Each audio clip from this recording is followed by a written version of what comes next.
রাজস্থানের থর মরুভূমির বুকে ভারত পাকিস্তান সীমান্তের এক্কেবারে কাছেই অবস্থিত এক অলৌকিক তীর্থস্থান তানট মাতার মন্দির। জয়সালেম নামক এক জেলায় তনট গ্রামে অবস্থিত এই মন্দিরটি প্রায় 1000 বছরের পুরনো বলে মনে করা হয়।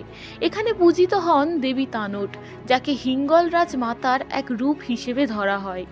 এই মন্দিরটি সবথেকে বেশি পরিচিত হয় 1965 সাল এবং 71 সালের ভারত পাকিস্তান যুদ্ধের কারণে। শোনা যায় যুদ্ধের সময় মন্দির সংলগ্ন এলাকায় অসংখ্য বোমা পড়লেও মন্দিরে কোনো ক্ষতি হয়নি।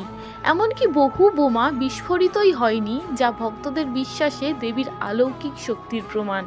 আজও সেই অবিস্ফোরিত বোমাগুলি মন্দির চত্বরে সংরক্ষিত আছে। বর্তমানে এই মন্দিরটির রক্ষণাবেক্ষণের দায়িত্বে রয়েছে ভারতীয় সীমান্ত রক্ষা বাহিনী বিএসএফ। নবরাত্রি ও বিশেষ তিথিতে এখানে বহু ভক্ত ও পর্যটকের আগমন হয়। বিশ্বাস, ইতিহাস আর দেশপ্রেম, এই তিনের অনন্য মিলনস্থলই হলো তনট মাতার মন্দির। আপনি কি কখনো এই মন্দির ঘুরে দেখতে চান? কমেন্ট করে জানাবেন। আর এমনই ইন্টারেস্টিং তথ্য জানার জন্য চ্যানেলটি সাবস্ক্রাইব করতে ভুলবেন না কিন্তু।